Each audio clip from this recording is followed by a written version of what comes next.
I'm going to start in 3, 2, 1.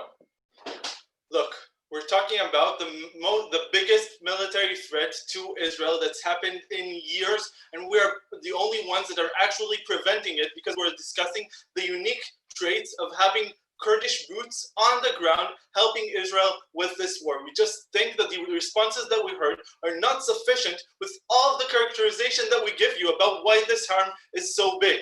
2 points in my speech. First of all, why do we have must have the Kurdish military with boots on the ground, and why this is the biggest threat? Secondly, why is the chance to war really, really small under opposition side compared to the alternative of aerial bombings that already happens?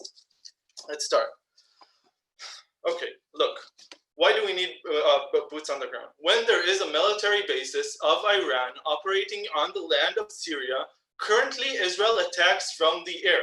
Note, analysis already brought to you by PM, not responded by opening opposition, is why we are going to have S-300 anti-aircraft systems, which are much, much stronger than any other anti-aircraft system that already existed. This is going to prevent the ability of Israel from attacking this military bases. Once you have boots on the ground, they can now create bombings in this military bases. They can now disrupt roads and disrupt infrastructure leading to these military bases. All the roads leading between Iran and Lebanon, meaning that Hezbollah is not likely to get all the weapons that we want. All of this responds already to opening opposition without responding to our comparative, which already happens in the world today. They're not going to win this debate on how we prevent this. Secondly, boots on the ground allow actually disrupting all the transfer of weapons, even if you don't disrupt the infrastructure, which we just think is likely. Why? First of all, because the Kurdish people are in a position to gather a lot of intelligence, which Israel isn't, right? Because they speak the language, because they know the culture, because it's much more easier for them to actually insert spies into these bases, and this means that they're much more able to collect information that Israel doesn't have the possibility to do this, right? There is a limit to how much you can do with cyber technology. Secondly, note, the Kurdish army, the Peshmerga, has worked shoulder to shoulder with the Syrian army and with the Iranians in the attacks against ISIS. What does this mean? This means they know the method of operation. They know the war tactics. They know about who are the strongest personnel in this region. This means that they are much more able to convey targets to Israel. This means that they are much more effective in giving information that Israel can now use in the war against the Iranians. Why is this the biggest threat? This already came in PM speech. I'm just repeating this, right? Hezbollah is a massive army that has a lot of missiles. The less it has missiles, the less it has anti-aircraft is better. Iran is the biggest military threat to Israel in general in the world. Assad has a huge military army. All of them are cooperating on Syrian grounds. We want to prevent this cooperation. This means that this is the biggest threat.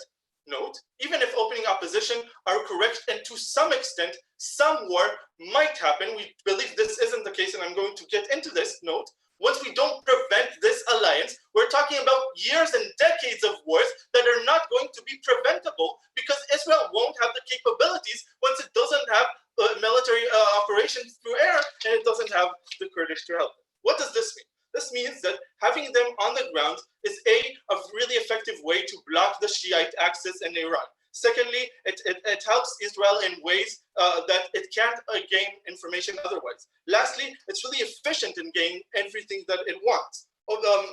Opening opposition tell us Israel wants to have ability to act in the region. We just say that we prevent the biggest threat in this debate. This is enough for us to win. Let's talk about the chances for war.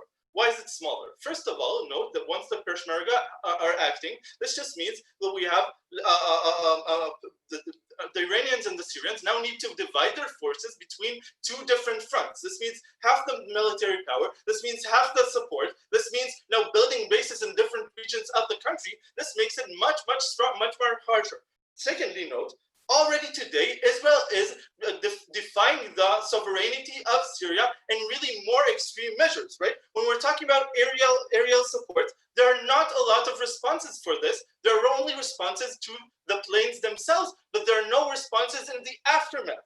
Secondly, we're talking about destroying, assassinating Iranian leaders of the Quds force that are in Syria under status quo. Note, Iranian people are dying by the hands of Israel, specifically strategic military Iranian people, and there are no responses. Why?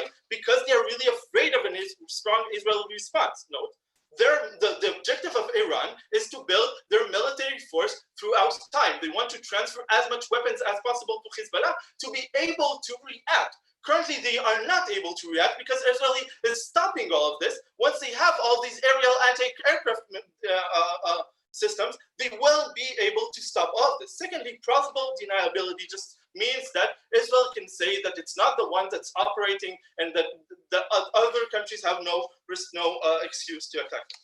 Before I continue opening. So Syria is pretty much destroyed. Do you truly think that given all of your analysis on why Israel is the strongest military power in the region, they will ever attack Israel? We just believe what yes, they are attacking Israel, but when we're talking about Hezbollah sending missiles across the board, right? When we're talking about the 2006 war, we honestly don't think that your point stands when they're doing a lot of operations against Israel already. Opening opposition tell us it needs to be a defense force. We honestly think that the aerial attacks that are already happening are responding to this. Lastly, about the whole point that countries are going to get pissed off on Israel.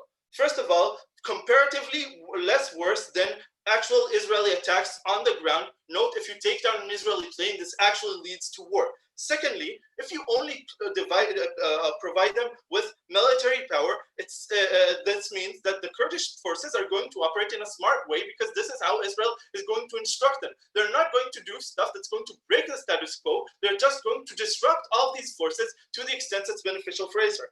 Lastly, it's much more beneficial for countries to attack the Kurdish people on the ground because note, what Israel is sending is military guidance and stuff like that. This means that the Kurdish military already has all the capabilities to attack them back.